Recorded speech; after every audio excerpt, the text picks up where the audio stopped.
went to the Taste of Soul When is it? this Saturday. The Taste of Soul is Saturday in I LA. know. I may slide through, park over here, and then walk. That's a nice shirt. Thank you. Ramomar. 5,000 years of ancient Egyptian prayers. This is what the Pharaoh wore. Huh? And, Huh? and. The Pharaoh. Can you grab this stuff off the table so I can get a nice even coat? Oh, Lord. A even coat. It's like I'm spray painting. Hey, y'all. I know. Here you go. Oh, yes. Thank you.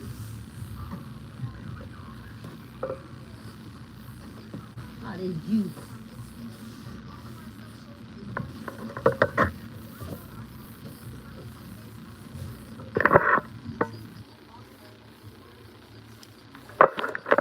Give me a pair of headphones real quick for the iPhone.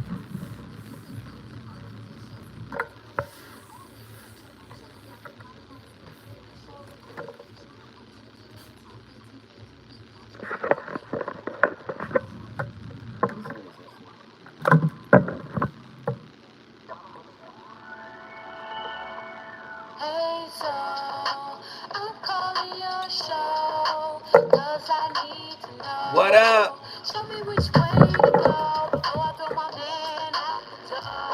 Okay, hold on a second, Keisha. Just let me ask Ronald exactly what's going on, because it takes two to tango, and I need to hear his side of the story.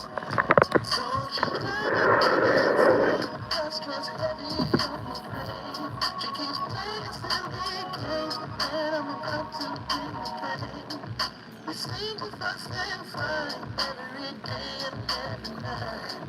Please give some advice so we can see the light. See the light. This song right here is starting before. If you can turn it up a little. Okay, I'll let you roll me a song, man.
How you doing? Good to see you.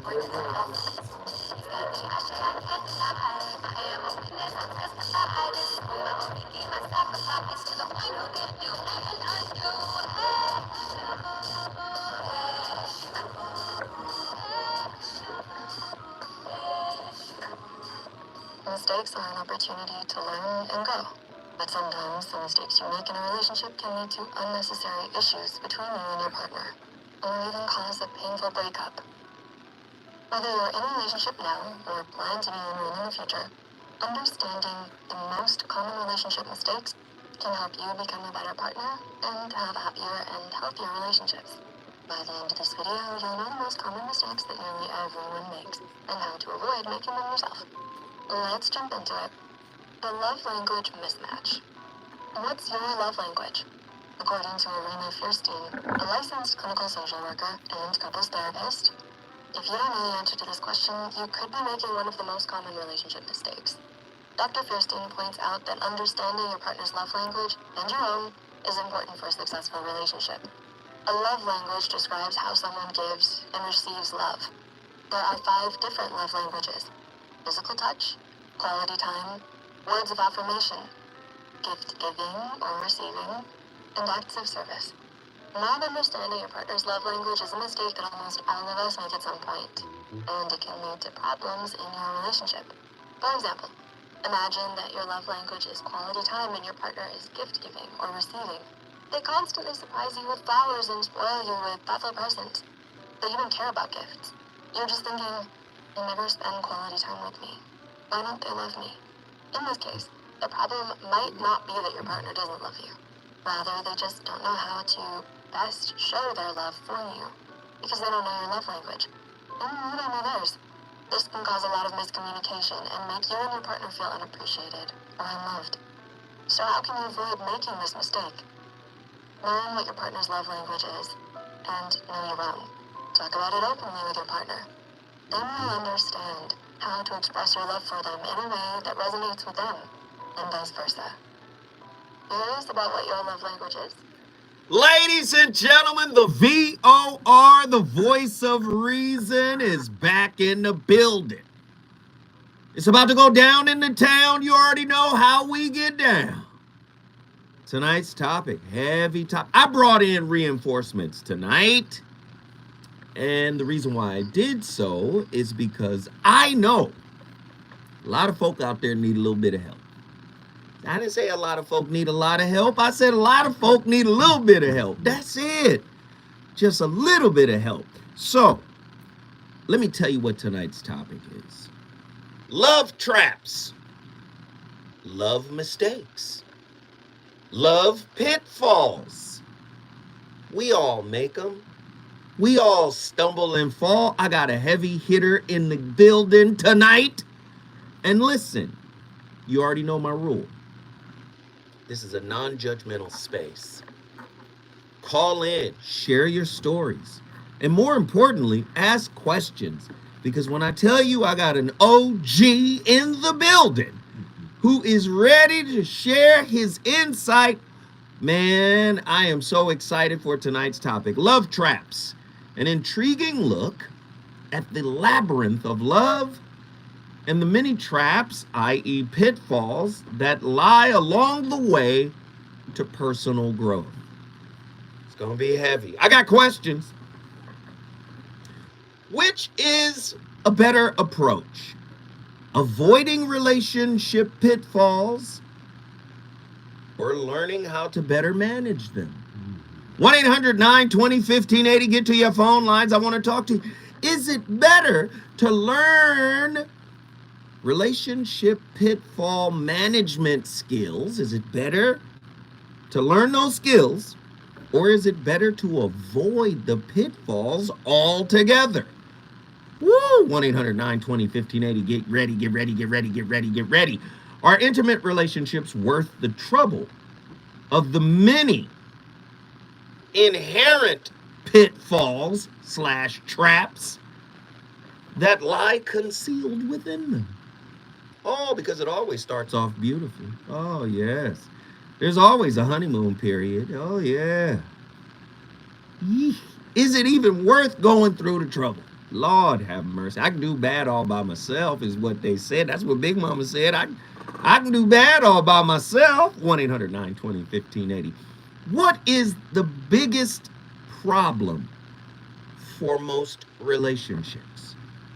How can we navigate the delicate balance between individuality and togetherness in a relationship?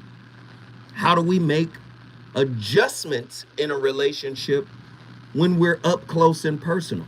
Oh, we're up close and personal. Sometimes it's hard to adjust. Sometimes most people like to just fall back when the relationship gets too problematic. But if you want a healthy relationship, sometimes you got to make adjustments at close range. We're together. How do you do that? 1-800-920-1580.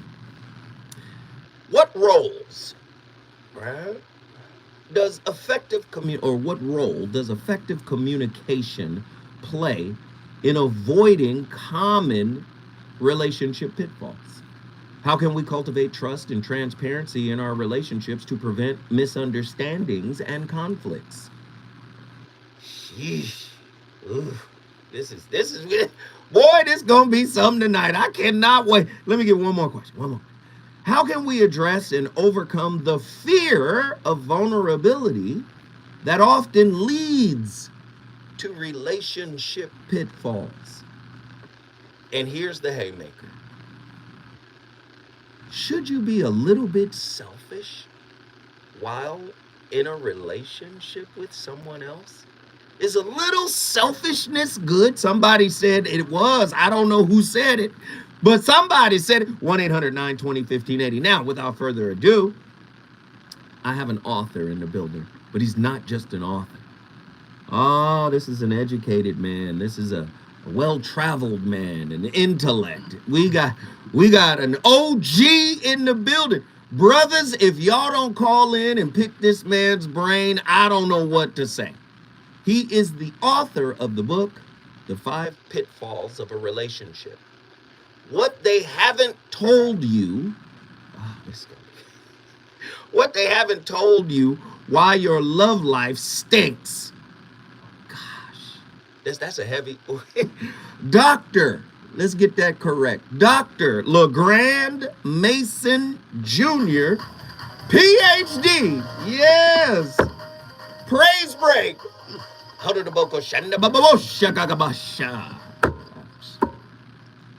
You had to play them. You knew I was going to speak in tongues. And these is fake tongues. This ain't even real tongues. This is me babbling.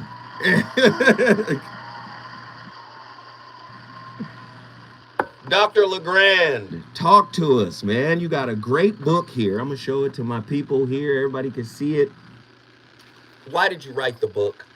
And I know this book is about pitfalls, but you need to tell us how, or should we avoid pitfalls, or should we kind of go through them so they can grow us up a little bit? Talk to me about your process. Well, first off, thank you, Zoe, for allowing me to be a part of your show this evening. Absolutely. A lot of fans, and my fans told me, you need to be on Zoe's show. Well, come on. So here we are. Thank you very much for having me. You're more than welcome, brother. Let me make this perfectly clear. My book is not a how-to book. This is a why book. Look, we can go over the last 5 decades of people writing books about how to have a relationship, and we find out a few years later on, they're failing in their own so-called structure of how to do things. Right. And that kind of bugged me. I mean, not just bugged me, it pissed me off. We'll say how you feel. So part of sharing this, the pitfalls, 5 of them: vanity, pity, desperation, entrapment, and spite, was part of a program my wife and I do for married couples. Just sharing with them and just kind of picking apart and showing the negative aspect of relationship, like Dr. Gary Chapman's 5 love languages. Well, this is 5 love languages. 5 love languages. Lord have mercy. And these young ladies, when we did a relationship workshop, found out they were graduates of Grambling, and they were Deltas. And they said, you know what, we like the idea you're doing these workshops not for married people, but for people in relationship. And they like the idea about pitfalls. Now, this is to show you not how to avoid it, but giving you the opportunity to have discernment when you come out of it. So, can you give us a brief synopsis of the 5 pitfalls, starting from the end back to the beginning? Start with spite. Spite is the fail to yield pitfall.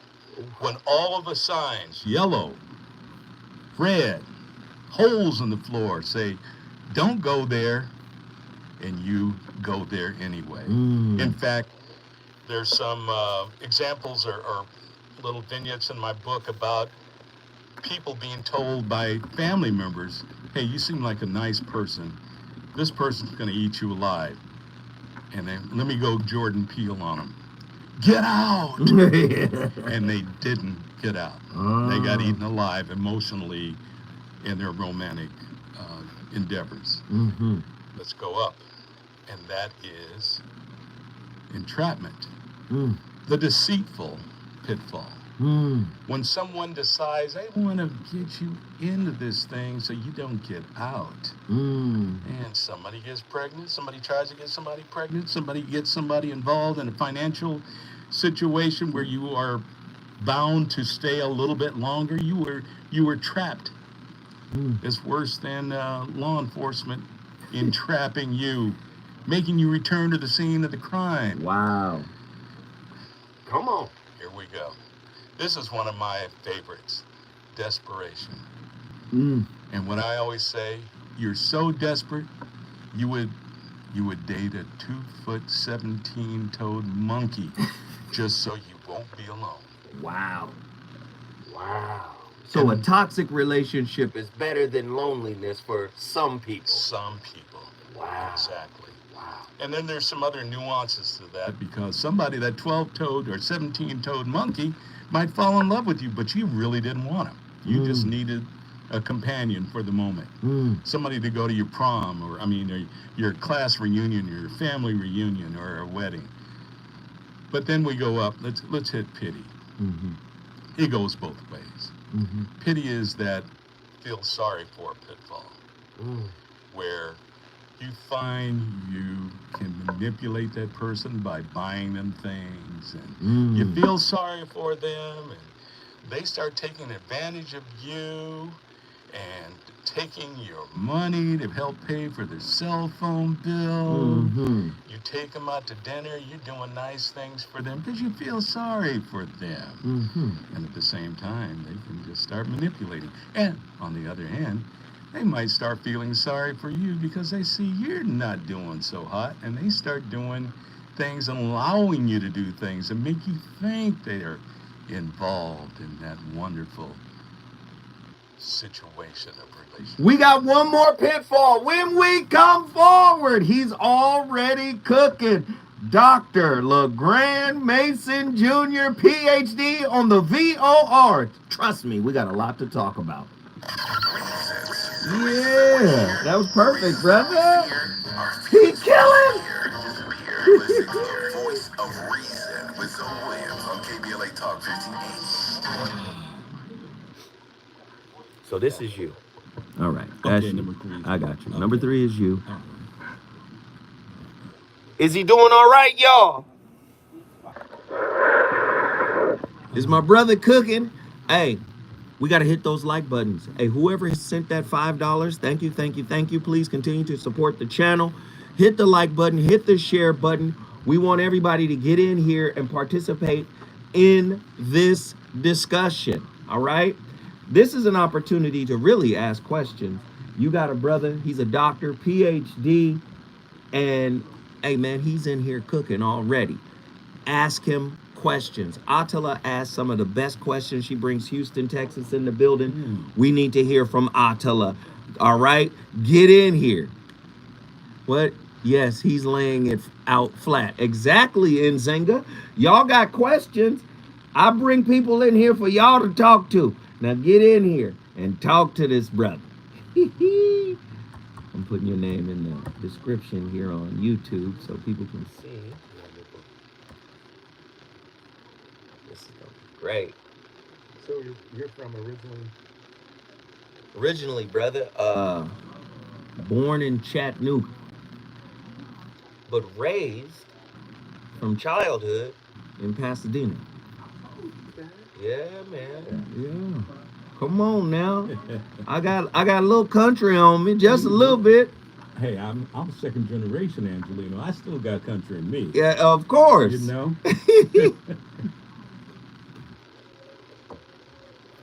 I think my big mama came out here in the 50s. Somewhere in the early 50s. Okay. And family followed her. Okay. I mean, when Big Mama leave, you better go with Big Mama. Okay. You what? You got the right idea. Yes, sir. Somebody said country all day. Big Mama said, come on, get your things. Let's go. I said, okay, Big Mama. I ain't even born yet, but okay. Yeah, my grandparents came out Mom's folk came out in 1900. My dad's folk came out in 1903 To L.A. to LA. Wow. So you Oh yeah, mom Angelino. and dad are Angelino. Oh man, there you go. You don't get many of us like that, except my relatives. There you go. Hey, y'all go get his book. Can y'all put the book in the link? Everybody support the book right now. All right? Everybody go support the book. Put the book in the link. Support, support, support, support, support this man. Thank you. Man, I love learning from my elders, man. Yeah, listen, he ain't gonna get no pushback from me tonight.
My playlist is my co-host. You already know. People don't even know about Chucky Booker. Hey, Chucky Booker has always been one of the music industry's secret weapons. If you're listening to that rhythm, you're listening to that groove, you remember a time when records sounded like that. Specifically, Spread My Wings for an R&B group out of Pasadena called Truth. It was produced by Chucky Booker. Chucky Booker is also, I was told, the nephew of Barry White. Wow. He was also a music coordinator for Janet Jackson's concerts. A lot of people don't know about Chucky Booker. I suggest you find out. But enough about Chucky Booker and my playlist, which is extraordinary tonight. I've got my brother, Dr. LaGrande Mason Jr. in the building, PhD. And we're talking about the 5 pitfalls of relationships. Now, I have a question for you, good brother, and I would love for you to answer it. How do we cultivate empathy and understanding toward our partner's needs and emotions to prevent relationship pitfalls? How do we become empathetic and compassionate and understanding? Because those are just words. You know, for a lot of people, we can say those words very easily. But to actually do those things, what is the process of cultivating understanding within ourselves? Talk to me. You would have me contradicting myself in the book. Remember, I'm not on the how, Tim. I'm on the why. I'm trying to pull you in. Oh no. No, no, no, no, no. No, no, no, no, no, no, no. You know what is important Yes. is for people when they come out of their relationship to take the time out to kind of, why did it go wrong? Why didn't it work? I thought I was putting in the work, but it didn't happen.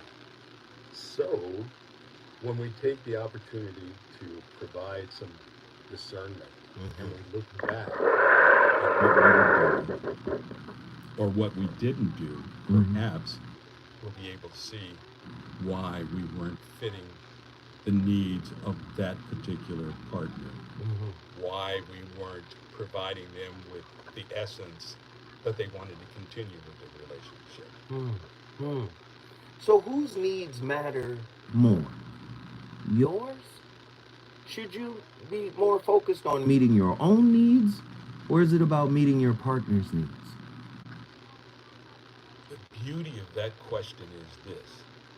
The first best relationship you can have is with yourself. Come on, talk to me. Because if you don't like you, how can you love somebody else? Come on. And if you don't know how to love yourself and like yourself, the chances are you're not going to give an opportunistic partner the opportunity or the chance to love you as well. Mm. Would you date yourself? Come on. Do you like spending time by yourself? By yourself. Come on. Do you love yourself? Do you love? A lot of people love themselves, but do they like themselves? I know some people who love their significant other, but sometimes they don't like them. Mm-hmm. Some folk got children that they love, but there's times they don't like them. So if we don't know how to put that in our perspective as an individual, how can we do that with someone as wonderful as the person we're pursuing? Are relationship pitfalls somehow related to personal growth?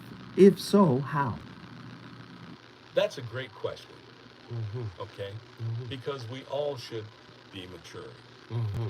Every experience coming out of a relationship should give you an opportunity to grow into another one, as long as you want to. What I've recognized and what I've shown, if you read the parable of Alvin in here, is that sometimes we take the toxic matter from one and bring it into another, because we never recognize what that toxicity is. That poop, that stank. Don't do that. And we think everything is cool. We think it's the other person, but we never give an opportunity to look in the mirror. I love this parable because it talks about a great kid that I grew up with, and everybody in the late 50s and the early 60s had a dog in their backyard. If you had a yard, you had a dog. There you go. And if you had a dog, you had poop in your backyard. Yes, you did. Yes, you did. So this is deep. This is deep. So it sounds like you're leading us back to the home. You carry the poop that you modeled. Sometimes it wasn't what you modeled. Talk to me. Sometimes it's what you stepped in because you didn't know where you were going, or you moved so fast getting through from one spot to another, you stepped in poop. And my buddy Alvin would love to come and play with us on my block in LA. And it was such a long block. It was 5 unintersected blocks, one long block.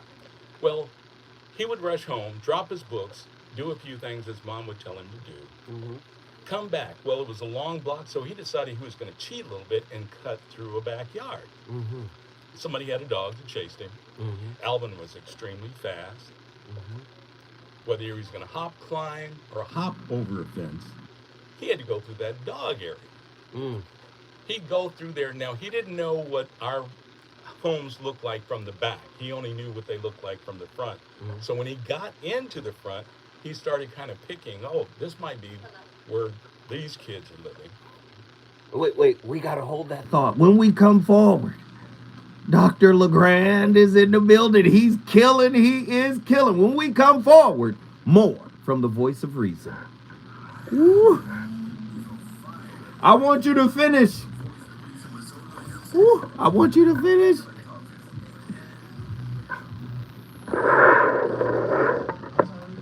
Hey, listen. I want y'all to call in. Y'all got to call in. Hey, Andy. We tell Arabia to close that door. Arabia, close the door to the engineer room because we can hear you in the headphones. No, Doc is killing, man. He killing. I ain't even worried about Doc. He killing. Appreciate that. So when we come back, please finish the parable. Yes. Okay. And you saw the the graphic that went along with that. I Yeah. would imagine. And mine is signed.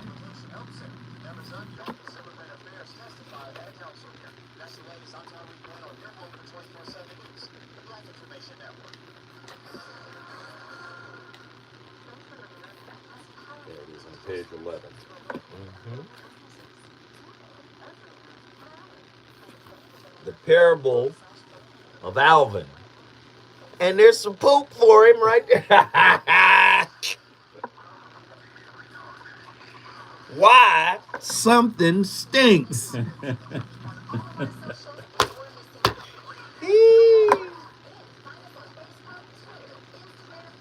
So you went? Where did you go to? Which high school? Muir or? I went to Pasadena. You did go? You did. Yeah. Okay. Come on, the legendary Pasadena. Well, it's not really Pasadena High. I want to make it bigger than it really is. It ain't. All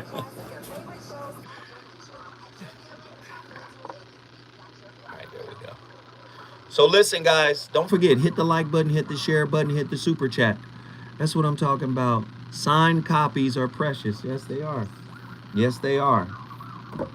And I got mine. All right, y'all. Y'all gotta get active. Y'all know how I get down. We got 2 callers on the line. I'm about to go to them after he finishes the parable of Alvin. But brothers, y'all should be calling in. This is a wise brother who has the knowledge. Ask this man. He married. Ask this man some questions about the pitfalls of relationship. And don't act like you don't need no help. Because I done wrote 5 books on relationships, and I need all the damn help I can get. I am a student in here. Do you understand? So come on. Let's stop playing. Ladies, you too. But make sure y'all hit that like button. And if you can, we need those super chats. Hit the super chat button. Show your love for the content, for the show. We'd appreciate it. Let's see. We got 2 minutes. And then when we come back, I'm just gonna throw it right to you. Okay. And then you tell us the finishing piece. Got it. Of I'll take you to the stank. To the stank.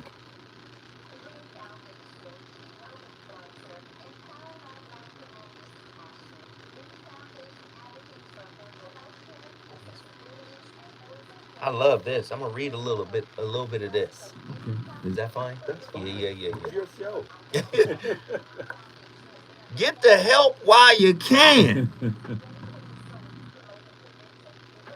That's what I'm talking about. Get the help while you can. Twos and fews, show up. I'm waiting for Flossie P to show up. Who is Flossie P? He says he's one of your fans. He says he's been a little remiss over the last couple of weeks, but he said he's going to be on it tonight. Well, get him in here. Come on, Flossie P. And all you lurkers, y'all know the rules. Lurkers, at least say what's up. We know you're there because we see the count. Just say what's up. Say, what up, Zoe? I'm at work, but I'm listening.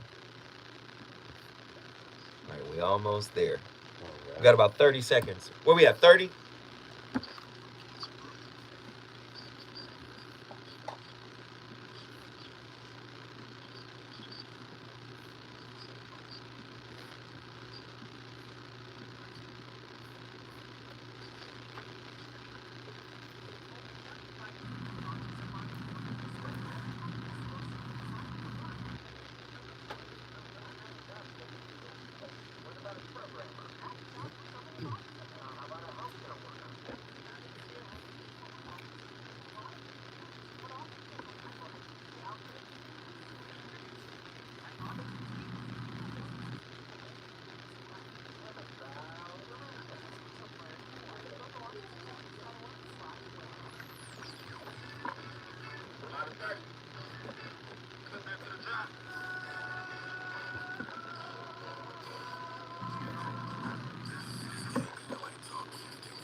One of my all-time favorite musicians.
Turn my life down.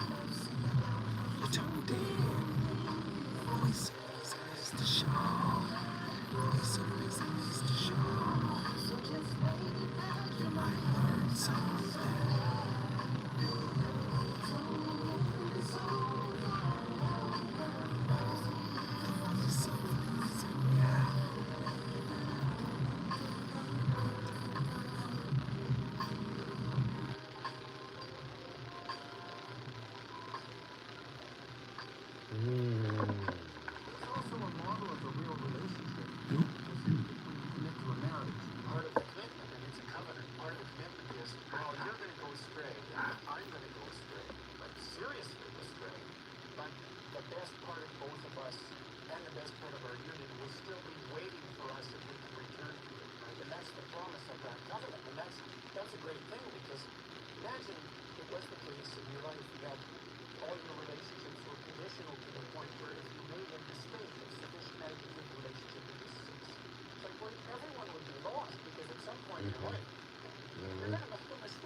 Wow. Wow. Jordan Peterson. Jordan Peterson, ladies and gentlemen, the voice of reason has returned to KBLA Talk 1580. Listen, man, we got a heater going on tonight. What are the 5 worst relationship traps and or pitfalls? I've got a heavy heater in the building. Dr. LaGrande Mason Jr., PhD. Let's give him his. He is a psychologist, a life and relationship coach, a native of LA. Come on, LA, stand up, get to the phone lines, 1-800-920-1580. Dr. Mason is considered a Renaissance man because of his extensive resume. He's highly regarded for his techniques in helping individuals, couples, and families navigate out of their relational turmoil. He's in the building with me tonight. And he was talking about the parable of Alvin, which is located within his book. Can you finish that parable? And then we're going to take some callers. Absolutely. Page 11 in the book talks about Alvin and how Alvin was such in a haste to come play with us, a group of kids, 7, 8, 9, 10 years old. He was going through backyards, stepping in dog poo, jumping over fences, hopping, climbing over fences, probably stepping in more poo. Go to the front of the house, he see a bunch of kids, try to run in the house. And when he got in somebody's house, Mrs. Thomas's house, he dragged it in there. He didn't know it because he was in such a hurry. But all of a sudden, hey, Alvin, you stink. And Alvin said, I don't stink, you stink. Your house stank. And they said, look at your shoe. This didn't happen once, twice, 3 times, 4 times, at least 6 times or more. Alvin, in his rush, would step in dog poo and bring it into people's house. All what I'm saying is that sometimes we rush out of one relationship into another one, and we bring that poop with us. Mm, mm, We bring the stank. That stank. Oh, let's get these callers in here right now. Attila, Houston, Texas. Get in here. Oh, wow. I'm so surprised. Okay, what's up, Dr. LaGrande? How are y'all? Thank you so much for calling. Welcome and thank you from H-Town, right? Yes, sir. Well, good to hear your voice. Thank you for calling in. Yes. Well, I have three questions, if that's okay. Mm-hmm. My first question is, how much of the pitfall do you think is connected to attachment style? My second question is, how do you recommend healing your attachment styles while you're in the relationship, pitfall relationship? And my third question is, what are the telltale signs that you're in a pitfall? Those are very good questions. Let me start with the last one. You don't know that you're in a pitfall. It's when you come out of it, you should start looking at which pitfall you were in. So you say a reflection. Yes. Go ahead. And discernment. Mm-hmm. Why didn't it work? I put in the work. I tried. I was doing this. But what was it they were doing? Maybe they were with you for the first one we never got to. Vanity. The superficial pitfall.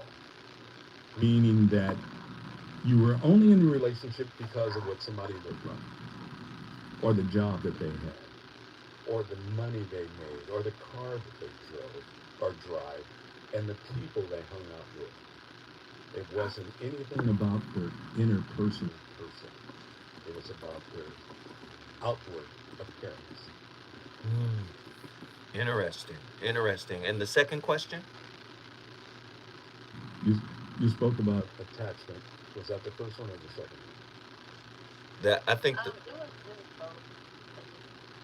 So attachment becomes something that's usually related to the vanity pitfall. And you know what a vanity is? Have you ever gone, maybe your parents or an old friend or a grandparent had this big old fancy furniture piece called a vanity? And when you open that vanity, that piece of furniture, there was nothing worthwhile in it, right? Some drawers, some socks, maybe some tools, maybe some coins. Nothing usually with a lot of value. It just looked good on the outside. That's the vanity. The superficial. It's superficial. Now, why do you think we're drawn to the superficial? Because it looks good. We're mostly visual when it comes to our relationships. That's where it starts. If it can progress, then we begin to look into the inner part of that person. So you're saying self-reflection should happen after the relationship has failed? It doesn't have to be reflection. It should be discernment. What's the difference? Talk to us. So the reflection is what you actually think you see. But the discernment gives you an opportunity to kind of dig deep in it. Did this really happen? Maybe it was me. Maybe I was bringing the toxic stuff. Maybe I didn't see what they were looking for, or I didn't understand it, or we just didn't fit.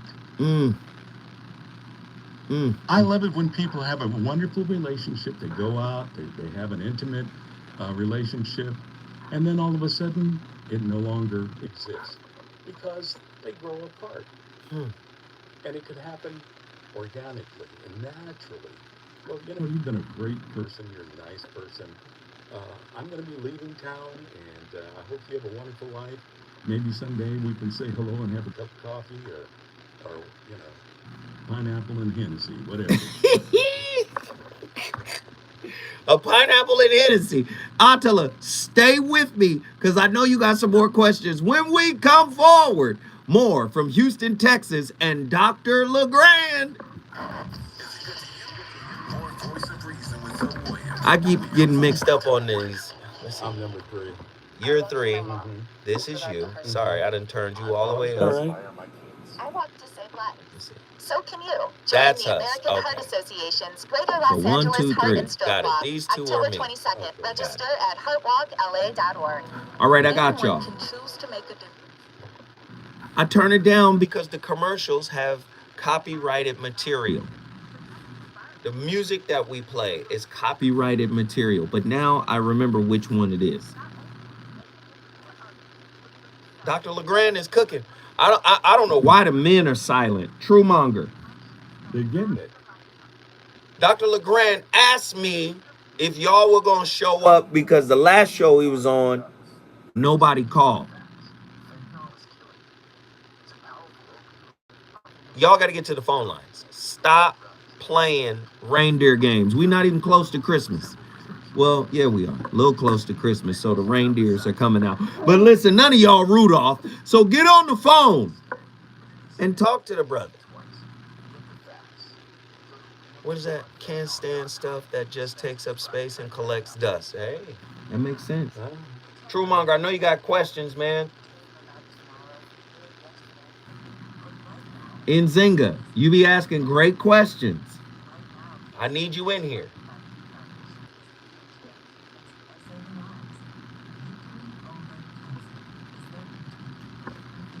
Told you I drink a lot of coffee.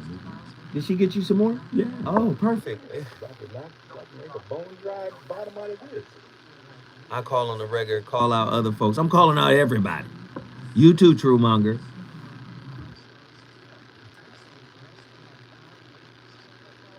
Mrs. O, I typed that before the commercial.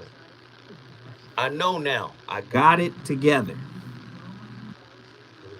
She called you Mr. Zoe. Some of them call me Mr. Zoe. Some of them call me Uncle Zoe. I heard that.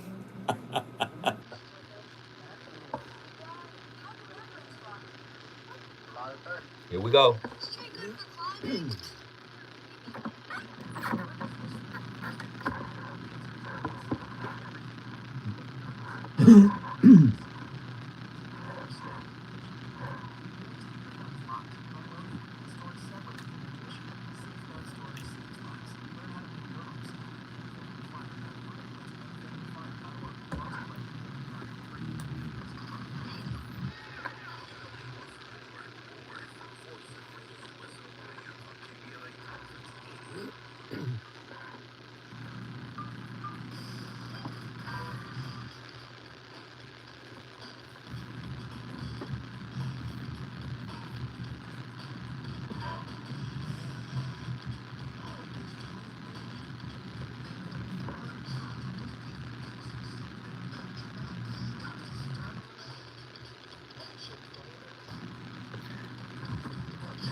What in the 1980s forgotten hits is this? Who is this? Is this Marlon Jackson? What we doing? There's more Chucky. You done went and found some more Chucky Booker. What in the feast of Samhain is going on? Ladies and gentlemen, the voice of reason is back in the building. Somebody said, suits too big jams. Jam. I'm in here with my brother, man. This is my brother. I'm going to be bringing him back several more times, man, because he is good. Dr. LaGrande Mason Jr., PhD, author of The 5 Pitfalls of a Relationship. This is very important. In the realm of a relationship, the question often arises, should we focus on avoiding pitfalls altogether or learn to better manage them when they arise? Both approaches have their merit, and the answer may vary depending on the individuals involved and the specific circumstances. Avoiding relationship pitfalls entirely may seem like an ideal solution, but it can be challenging to achieve. I don't think you can avoid all the relationship pitfalls. I believe relationship has some work associated with it. And I think the work is not framed the way a lot of people frame it. They think if my partner would change, if my partner would do something different, I think the work is always internal. And this is going back to the point you were making, right? About being able to reflect, being able to say, why do I want what I want? Why do I believe relationships should work in the manner that I think they should work in? What are the limitations to my expectations of another? Yeah. See? Yes. This is a whole A. Yes, expectations are the murderer of a potentially successful relationship Oh no. because we anticipate that it's going to be all strawberries and cream, all cosmopolitans and Sunday brunches. But it's not. It's not.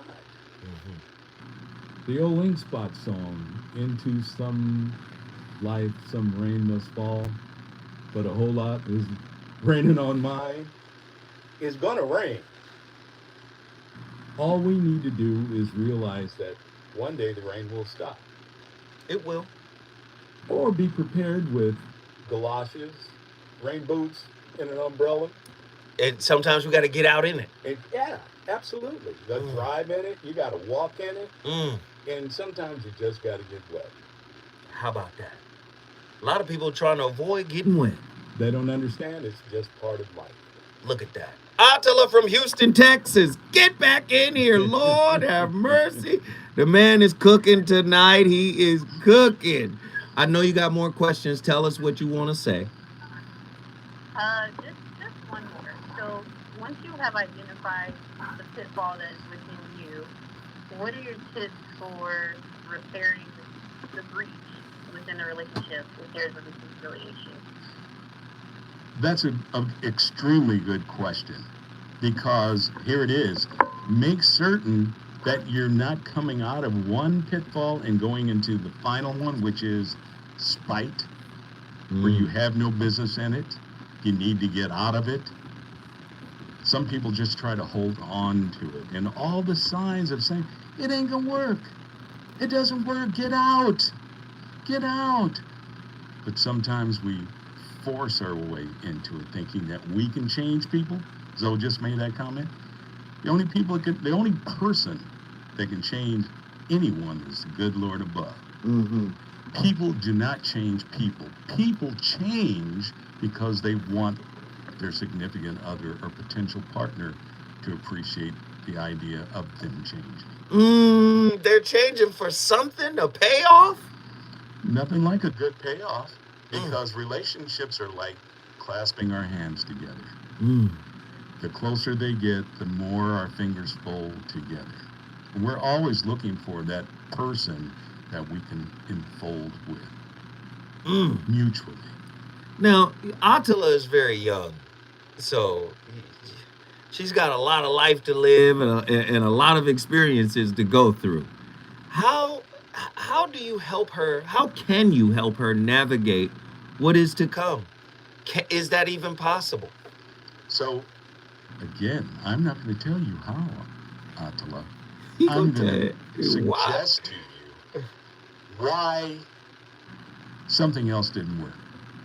Are you able to reflect on that and give yourself discernment on why a previous relationship didn't work or why someone wasn't completely attracted to you? That's the most important thing. But we were talking earlier, the best relationship is the relationship with yourself. Absolutely. If you can love yourself and like yourself, you're a winner.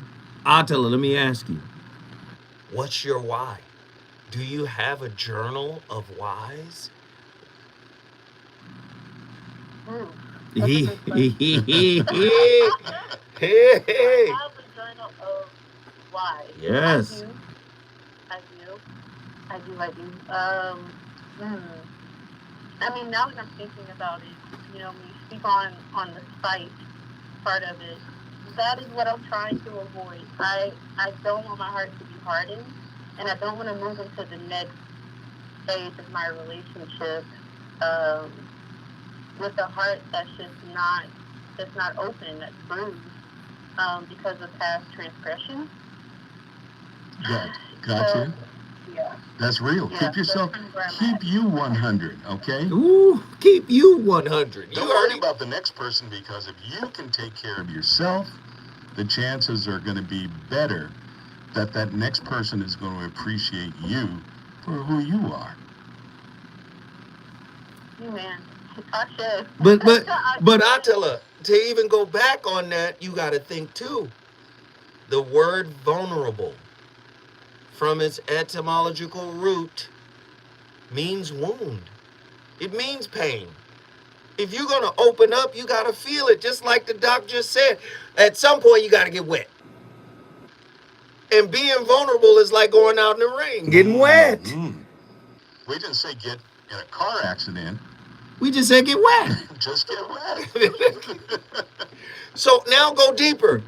Why do you fear the potential pain? I don't know. I guess because I feel like I've gone through so much already in my young 30 years of life, and there's a part of me that's just like, more pain? Like, why? But I realize that it's just unavoidable.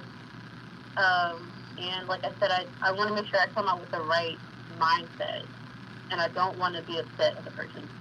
So that's probably why I fear it. And there you go. Like, you've said it. I fear that. You've said it. On them and not me. You've taken yourself in the right direction. You're giving yourself what you need to hold on to. And nobody wants to get hurt. No one wants the pain.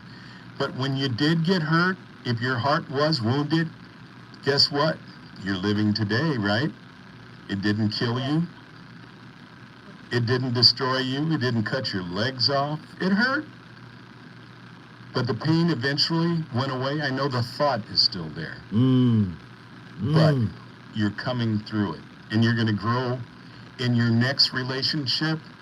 You'll have the opportunity to be a little bit more discerning. You'll see what you don't want and what you don't mind getting wet with. Ooh, you don't mind. Hold on. You're going to see what you don't mind getting wet with. I don't think y'all understood the power of that. Listen, stay with us, Attila. We're going to hold you one more segment.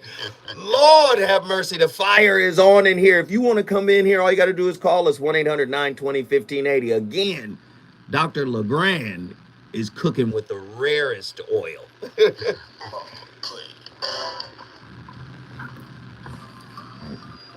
Let me get him right. Okay. Yo, playing some my music.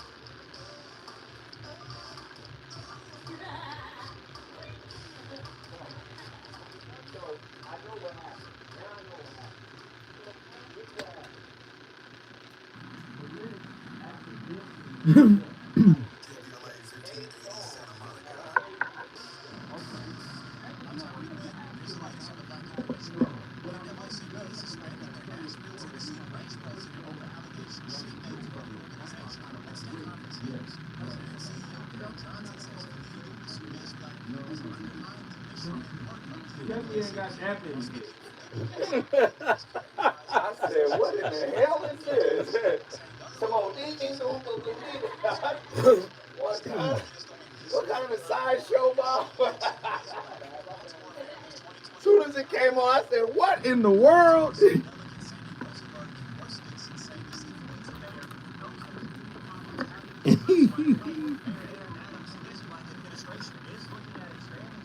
Well, y'all had a lot of folk out of that part of the world, Pasadena, and Man, a lot of people came out of Pasadena. John B.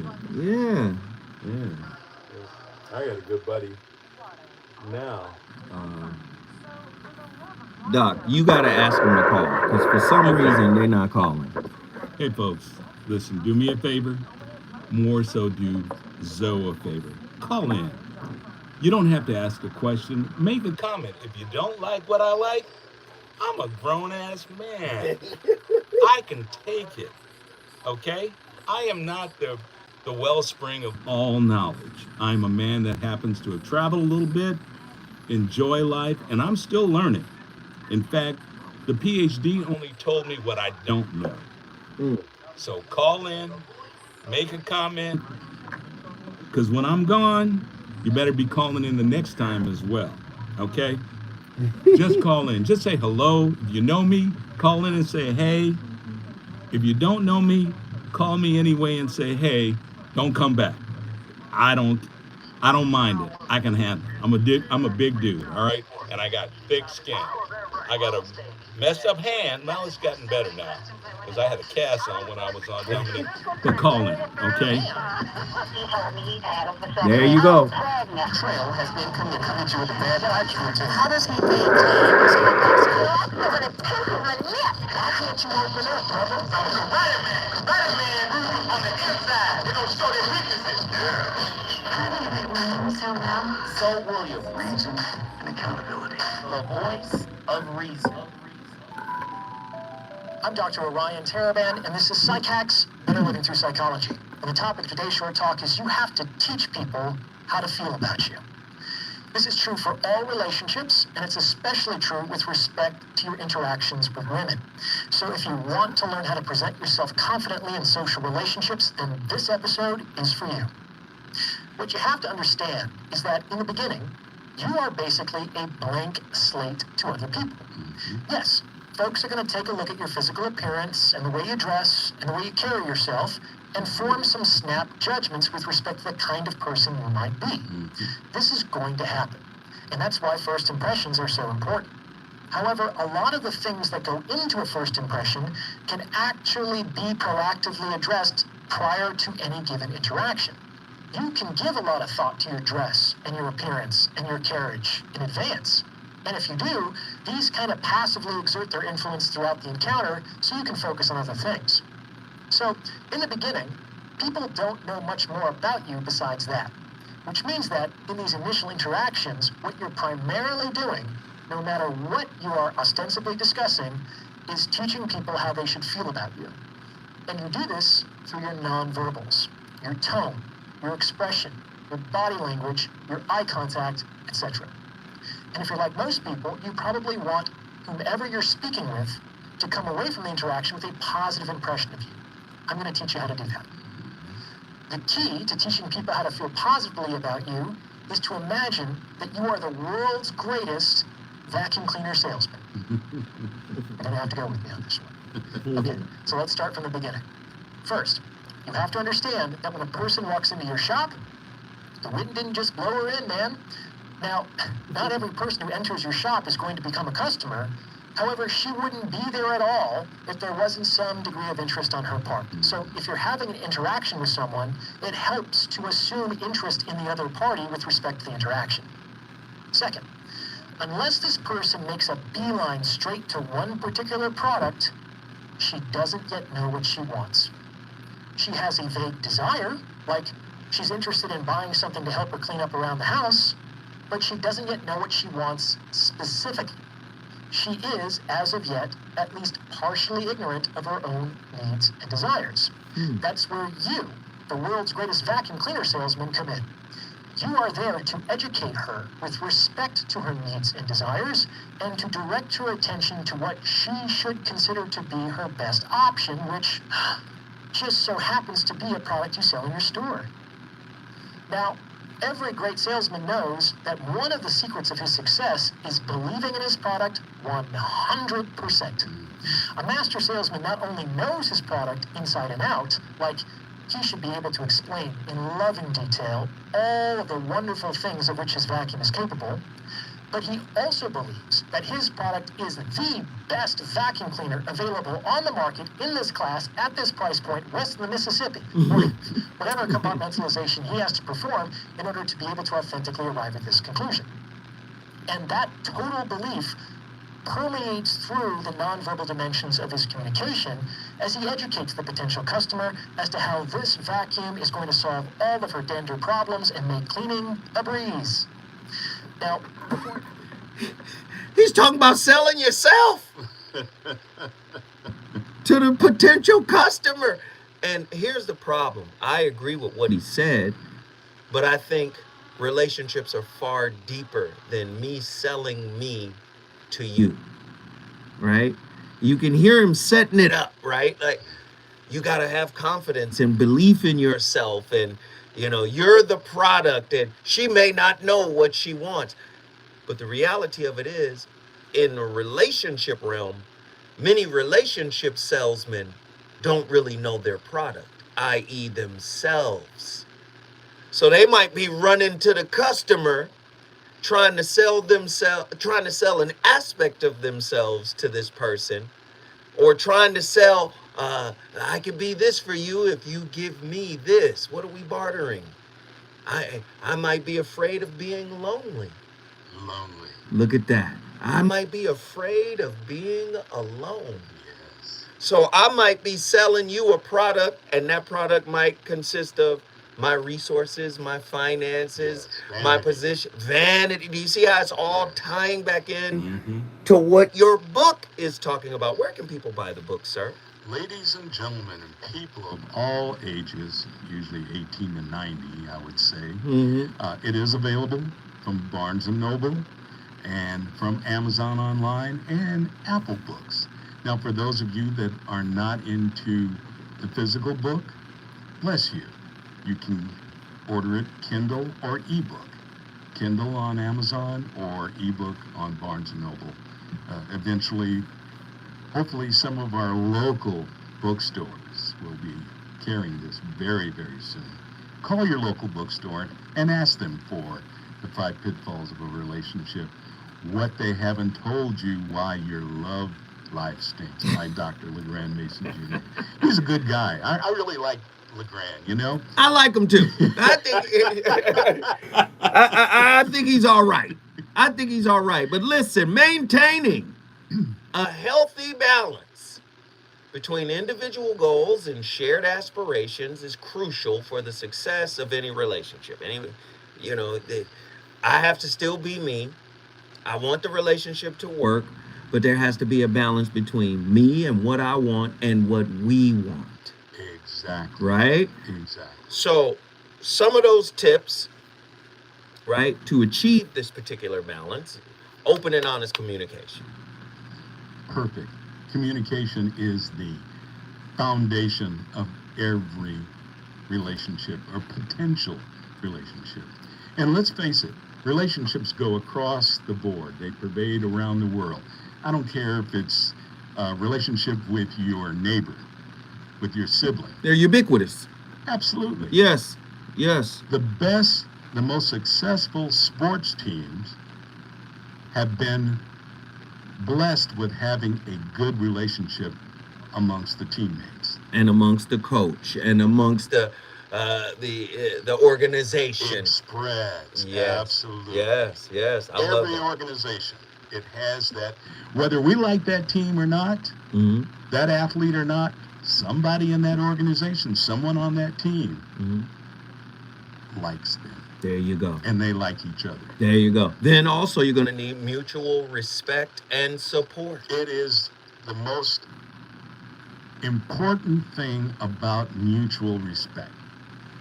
For good marriages, there's commitment, communication, intimacy, and then nobility, which I say respect, because sometimes nobility means you're not the leader all the time. Ooh. You're able to allow someone else to take the lead for a moment, and vice versa. Now, in my household, my wife is my queen. I'm the Archduke. You're the Archduke. I am the Archduke. There's only one king now. Let me, I'm not going to get too theological on us. Right. But I am the Archduke. Love it. I love it. Okay, what about collaboration and compromise? Compromise has to be established through communication. Can we show each other what we like and what we don't like, and mutually respect what we don't like? If we can't communicate that, then all we do is we're combative the rest of the way. And those are the relationships especially the committed relationships. And we're not talking about committed relationships. My book is not for married people or people in committed relationships. This book is why you as an individual have not been able to collaborate on a mutual and long-lasting relationship. This book is about you. It's about you. Come on. Absolutely. And why you? Why you?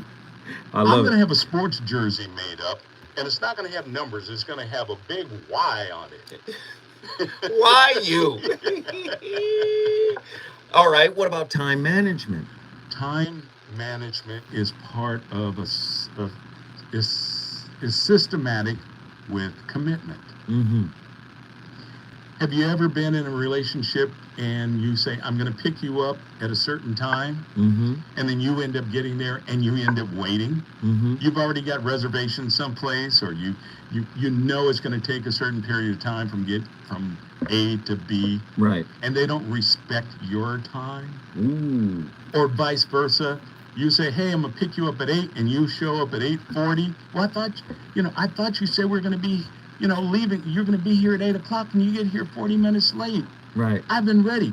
People get anxious, and that creates the lack of commitment to them. So talk to me about regular check-ins. We talking about maintaining this balance. What about regular check-ins?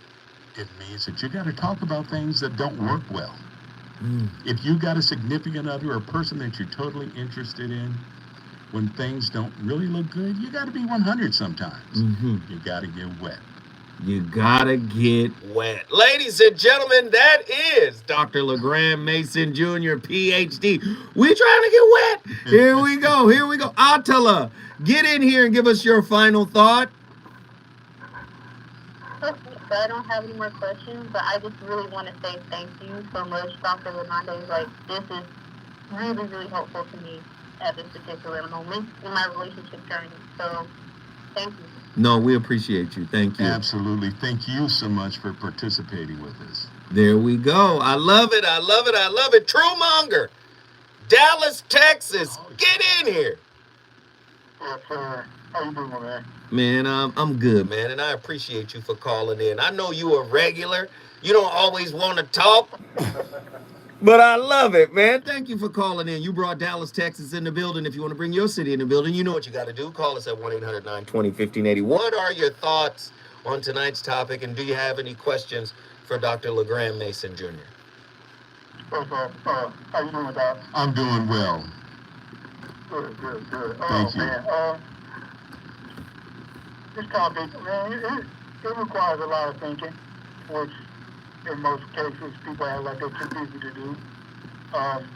Preach, brother. One of the questions you asked, I believe, was, do you avoid traps or do you know how to manage them better? The answer is already in the question. It's just a matter of which answer you're going to choose. Because there's always going to be some people who try to avoid anything that's going to challenge them. They just want to go along to get along, try to go through real easy and whatnot. But for me, the one who goes through those experiences, they end up being better. Yes, brother. Come on now. Come on. You got it. Tell us. Because life itself is not easy. There you go. Nobody should expect it to be. Whether you're single or in a relationship, life is going to throw stuff at you. It's just a matter of how you learn to deal with it. Come on, brother. In the beginning, Come on. More often than not, in the beginning, you're going to handle stuff wrong. But you should learn those lessons going forward if you survive the experience. If you survive the experience, brother, it ain't gold you preaching, brother. These are diamonds you dropping on us, man. Diamonds and pearls. Where's Prince? If I could sing, I'd sing that song. Brother, right on. You're telling the truth. It is, because life is life. We can't avoid it, and we don't get out of it alive. Sometimes we got to go through something. We've been talking about getting wet the whole time. And when Zoe started talking about, we going to cook, and I told him I'm going to bring the sauce. And brother, that's what you're helping us do right now. You got some gravy for us right now. Well, wait, I got questions for both of y'all. Because just listening to you guys, let me just ask this. The person who finds doing life too difficult to do with you, that's not your person. True or false? True. True. Because I've been through that myself. Yes, we all have. Because people, you know, when adversity pops up, you don't know how people are going to deal with it. Mm. Absolutely. Like you gave me some, like Zoe gave me some card readings before. Said I'm the storm bearer. I weathered the storm. Mm-hmm. Which, when I reflect on my life, I have done that. Just when thinking about it. Mm. I know storms are coming. All I can do is prepare my as best as I can and see them through. Mm. There you Some go. people like to learn from it. Yeah, true. And why is that question true, Doc? Because life never gives us a scenario before we come here. Mm-hmm. We just got to go through it. Mm-hmm.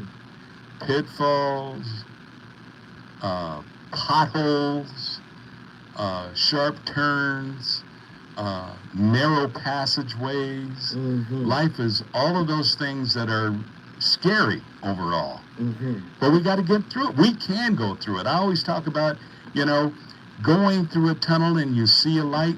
It's not always a train coming on. It's just the end of the tunnel. Ooh. Do you see? Listen, think about that question. Somebody who can't do life with you is not right for you. There you go. Ooh, because life is exactly what the doc just laid down. We're going to hit those potholes. I don't care. Listen, I remember when I first bought my car. I was very, very cautious of potholes. And about 6 months into having it, here I am doing something with the radio. And man, I hit the pothole and I didn't feel anything. I was like, dang, I hit a pothole. But the car it drove well.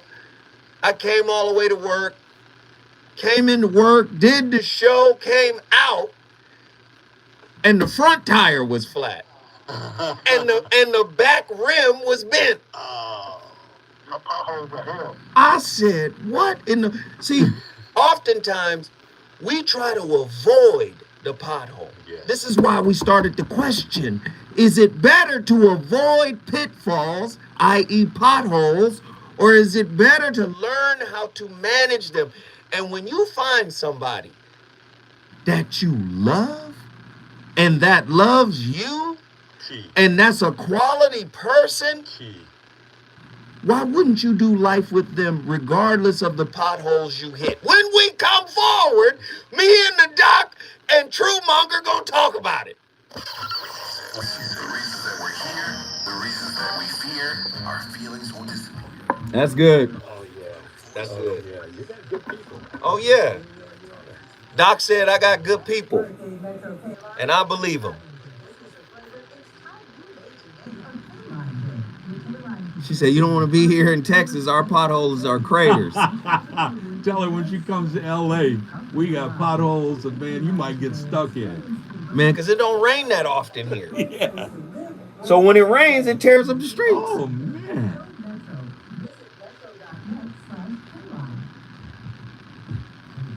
We can fix streets here.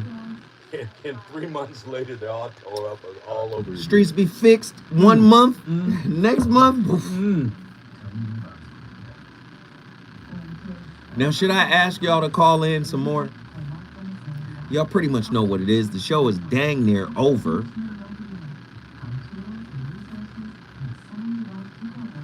I'm having fun. Thank you so much. If you having fun, I'm having fun. Good brother. Yes, man.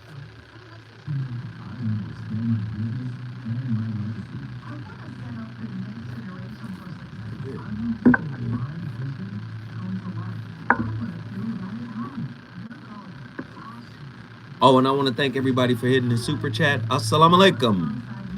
I want to thank everybody for hitting the super chat. We appreciate it. We appreciate the likes on the video. We thank you for all of it.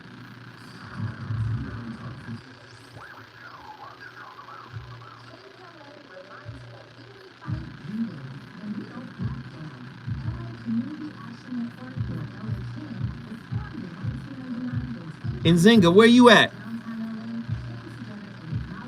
Yes, the lurkers are lurking tonight, but it's all right.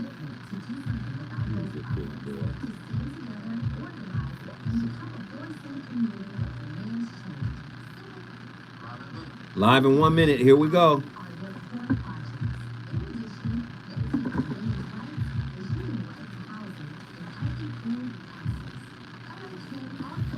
Truemonger cooking.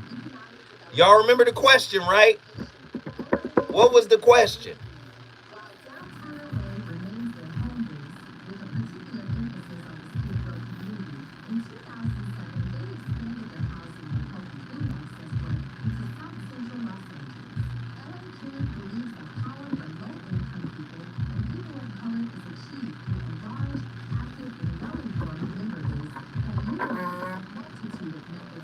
What does refresh me mean? I don't know what that means.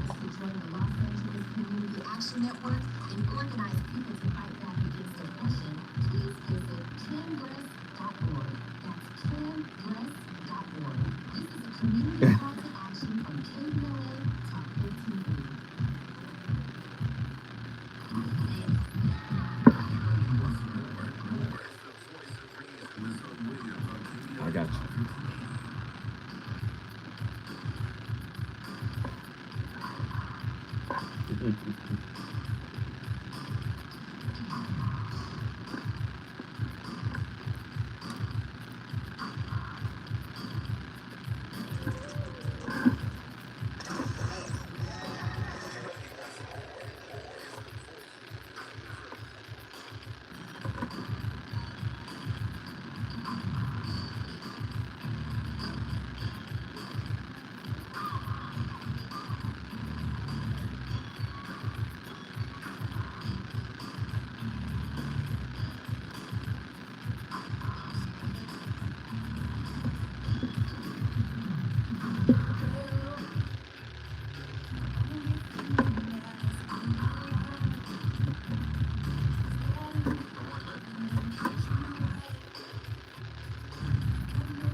Ladies and gentlemen, my co-host is back on track.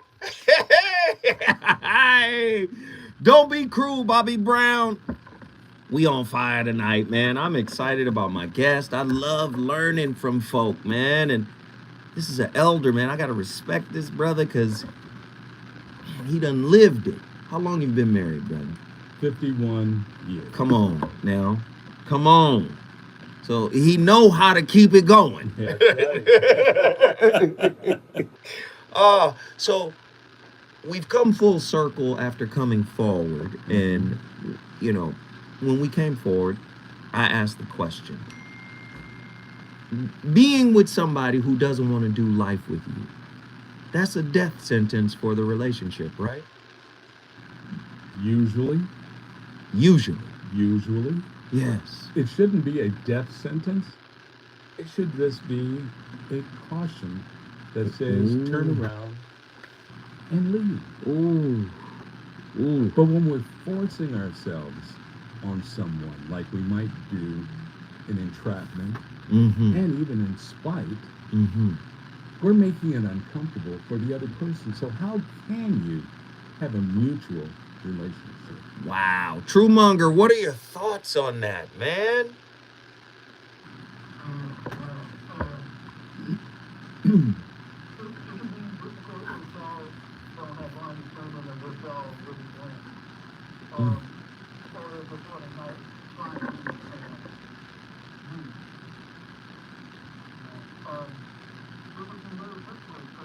partner might not be on the level that you are. Mm. So you should put your best foot to actually feeling what you feel for them, and all that kind of stuff. But I don't know, man, you can do stuff because that person doesn't want to go through life with you. You know, you're a great kid.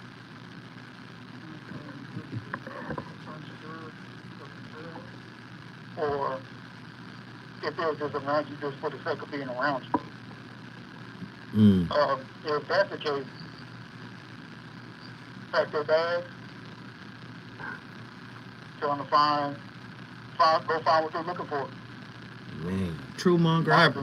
Hey, man, I appreciate you, man. Thank you, thank you, thank you, thank you, thank you, thank you. You brought Dallas, Texas in the building. If you want to bring your city in the building, all you got to do is call me at 1-800-920-1580. Now, let's get deep. What is the purpose of a relationship? You said earlier that relationship is ubiquitous for human beings. We're in relationship with the earth. Correct. We're in relationship at work. We're in relationship in the family. We're in relationship everywhere. Not just intimate relationship. But what is the purpose for relating? You know, relationships are inanimate, organic, mechanical, academic, theological, anti-theological, universal. Relationships, the world is made up of a relationship. And we can get a little deep. We talk about gravity. We can talk about minerals. We can talk about the source of water. All of those things, there is a complete relationship throughout the world. Rocks don't mate, but they certainly play a part in our existence here on this planet. We know that there are similar things like that on other units in the universe that look like rocks. They could be made up of something else, but they look like what we think they are. Right. But they play a part in something. That's what a relationship essentially, basically is. It plays a part of being and bringing something or some beings or some people together. So relationships are for togetherness. Togetherness, yes. So in coming together, there still must be a reason for why we should come together. So if we're coming together, are we coming together to learn something about each other and ourselves? So would you say relationship is a type of classroom for that? Oh, it's not only a classroom, it's a sport, it's a meal. Come on. It's an abode, a place to live. It is comfort and it's discomfort. We can't do without it. We talk about getting wet. You know, when we got those hot days here in LA, some folks say, I'll be glad when it rains. Wait, hold tight. When we come forward, Dr. LaGrande Mason Jr. is not playing. When we come forward, we got a lot more to talk about. He's on fire tonight. Woo! I'm gonna hit you. We about to get deep. I'm not even gonna worry about no more callers. I don't want to talk to nobody. I'm talking to my brother. We finna get deep. What in the world? Attila Phillips says, I feel honored to vibe with y'all. Aw, thank you, sister. He said,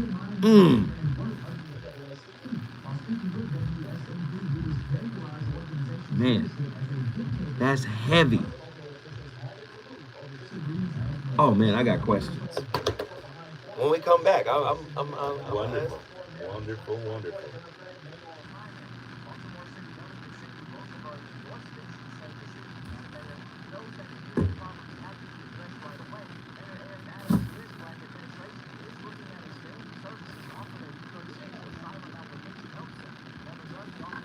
Who comes on after you? Jill Monroe. Okay.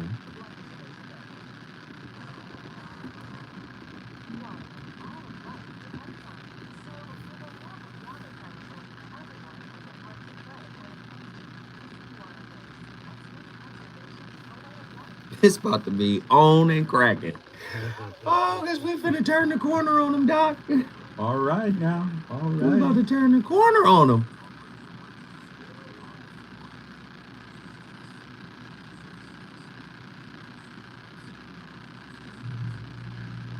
Damn them non-callers then. You right, true monger. Listen, let me tell you something, man. As a young man from Chattanooga, every chance I get to sit down, because I got a couple of great uncles that are still alive, children of my great grandmother. I got uncles that are still alive. Every time I get a chance to sit down and glean some wisdom, I do it. There have been times where I will put my uncle on my phone and we'll broadcast to YouTube because he's sharing wisdom with me that I want to share with other people. And when you bring folk like Dr. LaGrande up in here, y'all should definitely take advantage of that, you know, because this man has a wealth of knowledge. He's been married for 51 years. 51 years. PhD, psychologist. Now, people calling here all the time. They want to talk about all kinds of stuff, right? But on the night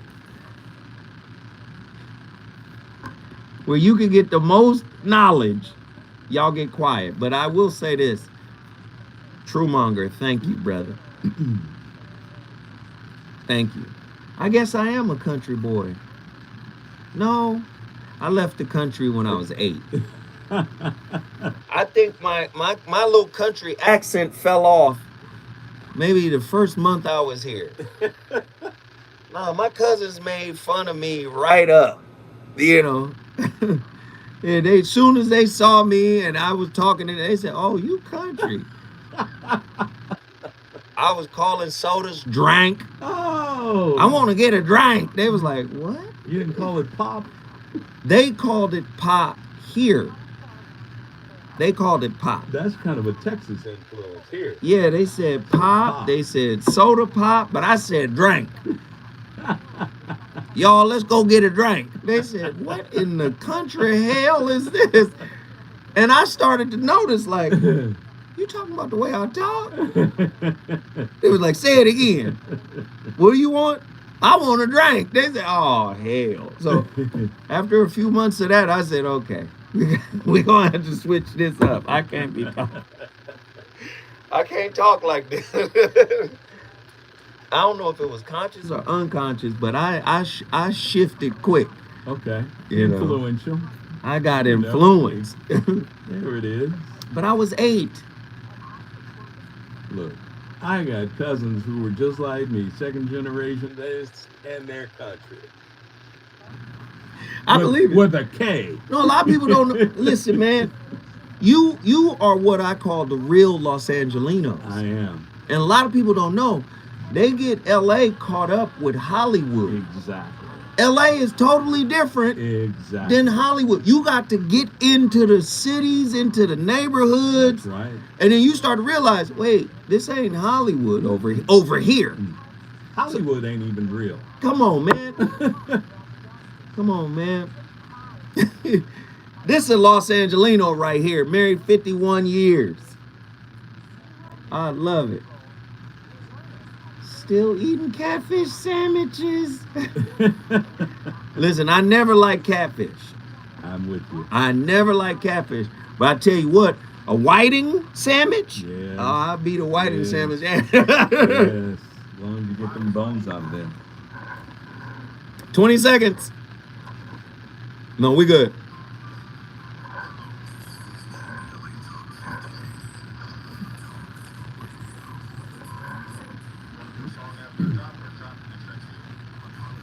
Straight to me.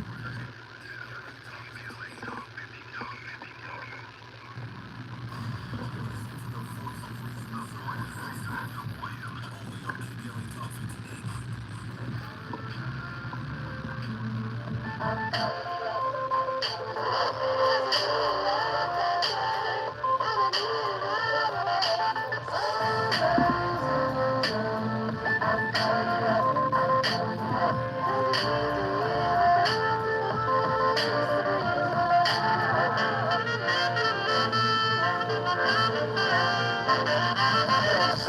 I got this two-timing chick who got her revenge from when I was on my two-time tip. And even when I tried to correct it, she couldn't get past how she was disrespected. Neglecting my effort, affairing no trust, pretty games and affairs that be tearing us up. If things are picture perfect, is it really worth it?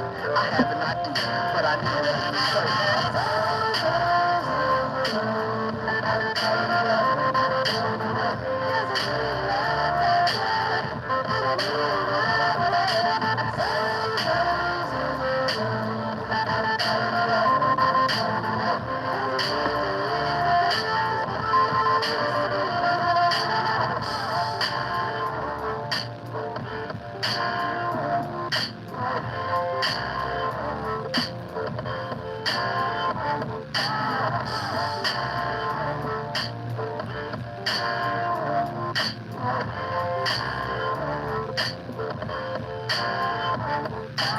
Ladies and gentlemen, I love that drop, man. The voice of reason in the building on fire tonight with Dr. LaGrande Mason Jr., PhD, married for 51 years. He is a doctor of psychology.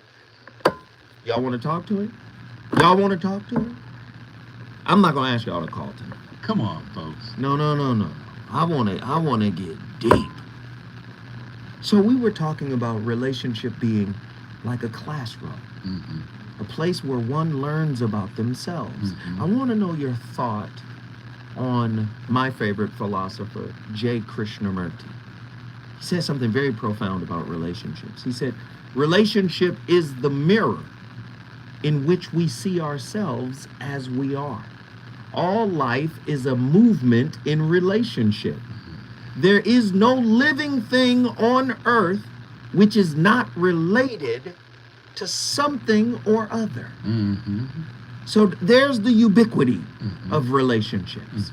So as it pertains to human beings, we are to go into this relationship as a student.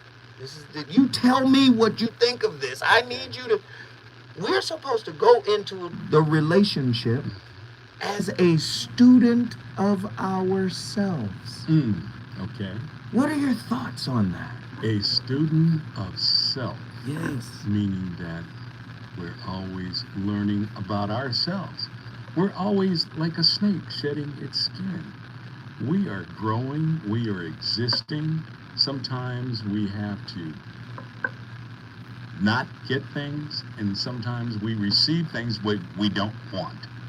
Sometimes we get things that are way too big for us, so we have to shrink it down. Come on. A snake is perfect for that because a cobra, a python, squeezes its victim so it is compact enough to consume. Sometimes we have to do that with ourselves. We have to make certain that we are within ourselves what we can consume as a person of ourself, our own existence.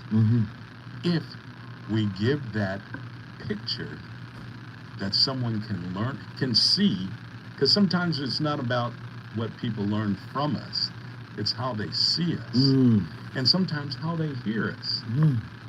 See, because how I look at it is, I walk in to this relationship. I'm self-unaware about aspects of myself. There are aspects that I am fully aware of, but then there are aspects that might be awakened because I'm in this relationship.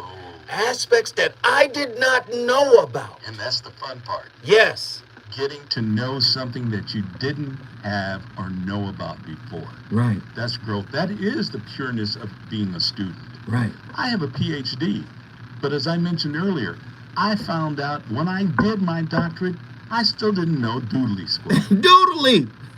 Doodly doodly. I'm enjoying learning. Yes. And that's why I'm hoping people call in, they make their comments, they make their opinions, they share it with us. Mm-hmm. I grow from that. My research was based on not my own experiences alone, but others that felt comfortable enough to share with me the vignettes and the other little tidbits that went into the anecdotal research of my book. So what's very heavy right now is there's this thing going on in the world, and it's Jada Pinkett and Will Smith and all the stuff that's happening with them. And the question becomes, you can see that they are living pitfalls, right? As it is framed in your book, the 5 pitfalls, right? With what's happening with them and what's been put out through the media, because you can't believe everything that's being put out through the media, but with what's being put out there, how do you align what they're doing with the virtues in your book, the 5 pitfalls? What do you see? Maybe they are not pitfalls to them. Mm. They're living in a different dimension that the rest of us would languish from and anguish about. And to them, it's just part of their existence. Snake pits. Not every other creature can exist in a snake pit. But the snakes do. And comfortably. And thrive. Okay. I'm not calling them snakes, okay? No, but I'm hear just saying things that seem uncomfortable to the rest of us are extremely comfortable to people like themselves. And your thoughts on, say, because there's a lot of celebrity folk out there talking about relationship too. And I know as a doctor, I know you sit back and you go, wow, I don't know if that's congruent with reality. How is it that they can be on here and talk about certain things? They might be leading people astray. That's your the problem. thoughts. That's the vanity, the influence. When in my book I talk about celebrities who have this front to the rest of the world, and look, oh man, they're a perfect couple. Oh, they're having great fun. But in reality, it's a joke. It's a front. It's a vanity. It's a big old piece of furniture that looks good on the outside, and it ain't got doodly squat on the inside. Pomp and pageantry. It reminds me. I tell people all the time, you want to get married? Everybody's talking about being married and how marriage is good for the black family, and it is. I believe in that. However, I want what the symbol symbolizes. I don't want just the symbol. Many people get the symbol and they think the work is done. And that's why you hear them say, well, the best day of my life was my wedding. Well, the wedding was the ceremony. The word ceremony and symbol mean the same thing. You got the symbol, but you don't have what the symbol symbolizes. Exactly. To me, that's what's important. You got what the symbol symbolizes, brother. 51 years in. How did you make it work? Work. Come on. It's work. It's work. It is truly work. Trust me. I can honestly say my wife would say, hey, he's right. The first 25 years, we put in some serious work. We still lacked certain abilities to communicate. I thought hollering and screaming. She thought hollering and screaming was the way we're supposed to. Yeah. Right. And we finally learned how to truly speak to one another without hollering and screaming. Now, that doesn't say, it doesn't get a little feisty once in a while, because that's life. We're humans. We're not perfect. But we find a way to bring it down. My girl is the feisty. My wife. I still romance her. I buy her stuff, take her places, we travel, have a good time. Hey, I still got to be that dude. Right. My girl is the feistiest of the two of us. She get feisty. I just back down. All right. Can you bring it down, please? When we come forward, me and Dr. LaGrande, we're going to keep cooking. We're about to get even deeper. You thought I was going to take my foot off the gas? Wrong. More Voice of Reason with Zoe Williams when we come forward. We did it. That's you. Yeah. This me. Got it. Good stuff. Man, are y'all listening to this brother? This brother, man, I'm definitely going to bring you back. Thank you. Thank you. I'm very, definitely gonna very bring much. it back, brother. No, my girl is feisty than a motherfucker. And so, I- you can handle it sometime, I right? sometimes I just be like, I just. Then sometimes I'll be like, come on, babe, just Had a dear buddy who was married over 20 something years, and he said his wife would start an argument in an empty room. start an argument in an empty room. But I will say this: we had this conversation the other day. She said, "I'm the more aggressive of the two of us," and she was like, "I haven't had a fight since whenever." It was like junior high or something. She was like, "When was the last time you had a fight?" I was like, 5 years ago. See? You're like, you're going to be the one that pops off. Yeah, it's true. It was comedy. And see, as long as you can laugh. You know, my wife and I, we had we formed the Helping Angelinos Live Optimistic, and it was a family, marriage, and relationship and parenting program in Southern California. I did consulting for the Department of Health and Human Services and Administration for Children and Families. Uh-huh. And we, from 2003 to 2014, we did what was Black Marriage Day. Black Marriage Day. And we celebrated couples that had been married for a certain time. We did have some newlyweds. Mm-hmm. We had some celebrities that we honored along the way. Mm-hmm. Some of them are no longer together, but some of them still are, like Norm Nixon and Debbie. Norm Nixon and Debbie. All We right. honored them. Samuel and his wife, we honored them. Magic and his wife, we honored them. They're still Magic together. and Cookie. Yeah. And they've been through hell. Oh, big time. They've been through a different kind of hell. See what I say? Some people can go through those pitfalls Right. and get out of it. But for married people, that ain't pitfalls. For them, it's worse than that. But if they can get through it, Right. it's beautiful. Man. Even Kobe and his wife. Yeah. That was some serious Man. business. When you put that on the whole globe, that was not nice. But Kobe, man. And you mentioned Kobe, man. It's heartbreaking. I got a son who's a professional basketball player. And when he was coming up in the AAU ranks, he met Kobe a couple of times. And I've been to a whole bunch of Laker games. And I miss Kobe.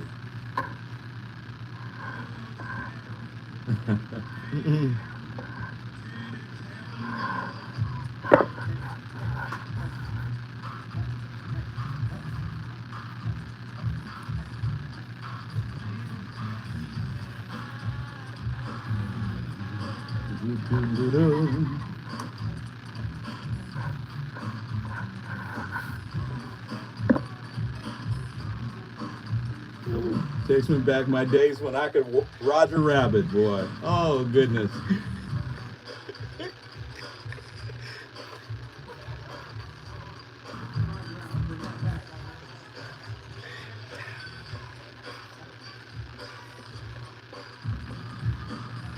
Come on, man. The voice of reason. Hey. What y'all know about music, man? My playlist is my co-host, the VOR. On fire tonight, sitting in with Dr. LaGrande Mason Jr., PhD. He has a wonderful book, The 5 Pitfalls of a Relationship. What they haven't told you, why your love life stinks. I want y'all to go support this book. Go support this brother. He has done some real good work tonight, and I'm appreciative of it. But it's not over. We still got 10 minutes. Man, that went bad. Yes, it did. Oh, boy. Only in a relationship can you know yourself. Not in abstraction, and certainly not in isolation. The movement of behavior is the sure guide to yourself. It's the mirror of your consciousness. The mirror will reveal its content, the images, the attachments, the fear, the loneliness, the joy, the sorrow. Poverty lies in running away from this, either in its sublimations or its identities. The great Krishnamurti. He's saying, you got to get in it, which is getting wet. You got to get in the relationship. Do you know we live in a time today where people feel empowered from breaking up? Now, listen, if it's violent, leave. Correct. If it's abusive, emotionally, psychologically, all that, leave. Get out. Get out immediately. But if it's not those things, but it's challenging, There you go. do you see? Yes. Typically the challenge in relationship comes from the mirror reflection that is showing you. And many people say, no, I don't want no parts of seeing me.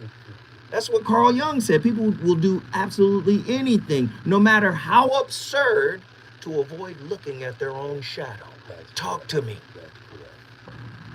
One of the things that we find out is that a good relationship had struggled like building muscle. Come on. What? What? Say it again. A good relationship had struggled like building a muscle. You had to pull it, stretch it, bend it. Pull it, stretch it. Pull it, bend it, stretch it. It had to go through that, and to the point where not only did it get bigger, but it got stronger. It got stronger. And if it got bigger and stronger, guess what? The longevity, when you continue to do the work, bend it, stretch it, bend it. If I may, it sounds like you're saying we have to embrace the difficulties that come with relationship, the pitfalls even. We have to embrace them, because I think encouched in them, in each struggle, there's a lesson, there's a jewel, there's some type of up-leveling that could be had. Perfect. It takes you from zero to the next level. The more work you put in it, the higher you get. It may go wider, or it may go higher, but it's not going to get lower if you put in the work. Relationships require to be put in the work. In my book, on page 3, is one of my new quotes. True Monger in the chat room said, relationship grows in recovery. Yeah, there's muscles. There's your muscles. There's your muscle growth right there. There you go. Come on. Now, the quote in your book is, what does it say? It says, this is after vanity relationships are empty and over time become unworthy of being a part of pursuing a love affair. Futile is the heart unwarmed, and pointless is the love incomplete. If you don't put in the work, if you don't have the intentions of making that heart warm to you, and all you want to do is pass through, that's vanity. And I want you guys to listen very carefully here. He's not saying do this for somebody that is not worthy of it. He's not saying do this for somebody who is abusive. He's not saying do this for somebody who is abjectly disrespectful. There it is. He's not saying that. He's saying the one that is your one, that does love you, that does reciprocate, but comes with their own issues. They're not empty. That's what we need. We need relationships that have some heart. We need relationships that have content that is brought. It doesn't have to be daily, but it has to be effort in bringing that. The most successful relationships, again, they require work. And you got to want to do it. If you don't want to do it, you ain't no good.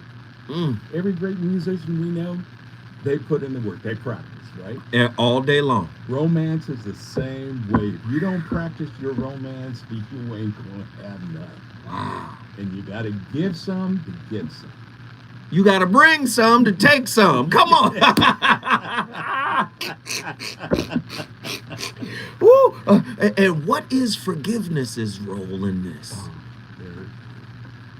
Forgiveness is understanding that we're not perfect. Mm. As long as it didn't physically hurt you or emotionally just slay you, Mhm. the chances are very good you can forgive. Mhm. Talk to me about being emotionally slayed. That's heavy. Oftentimes, when an emotion is murdered, Mm-hmm. it's because of anticipation. Wait, hold on. You just blew me up. An emotion can be murdered? Like you said, slave. Wow. It just felt different when you said, when an emotion is murdered. I said, well, where's the tombstone? Go ahead. Yeah. You know, you just cut somebody's heart out. Wow. If you've done that, if you felt slayed or murdered in your relationship Mm-hmm. based on anticipation, it was probably vanity. Mm. It was probably a sense of desperation, Mm. which always can be brought back to, is it me or is it him? Mm. Mm. Mm. Mm. Is it you or is it me? Or is it just me? And if we do it properly, if we have that great reflection discernment, Mm-hmm. self-analyzing and look back what we did before we got here, Mm-hmm. and it keeps happening over and over again. Right. It's you. It's you. Me. Where can they find the book, man? Tell them right now. Well, ladies and gentlemen, people of all ages, and especially if you're 18 to 90, you can find this on Amazon Books. You can find it at Barnes and Noble. Hopefully, very, very soon, some of our local bookstores like Malik might have this. Mm-hmm. Barnes and Noble will be having it physically, as well as online with Apple Books. You can get it Kindle or ebook. I got my copy. Listen, we started the conversation. It's up to you to finish it.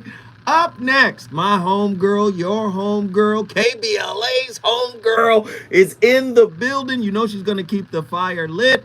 It's RSVP with Jill Monroe. And tomorrow is my Friday. So you know I'm finna come in here and jump off the top rope. Yeah, I'm finna drop the elbow on you tomorrow. We on fire. You already know how we do. When I come forward, it'll be a whole new week, new topics. Stay tuned. Jill Monroe, RSVP. Holla. Heru. So rough. So tough.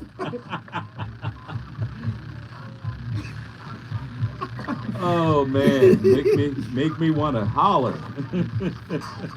My playlist was crazy tonight. Oh, man, it was on fire. Like I said, it made me think back when I could dance. All right, we got to move quickly. I'm going to grab one of your cups. All right, y'all. Thank you. I'll holler back at y'all. Deuces.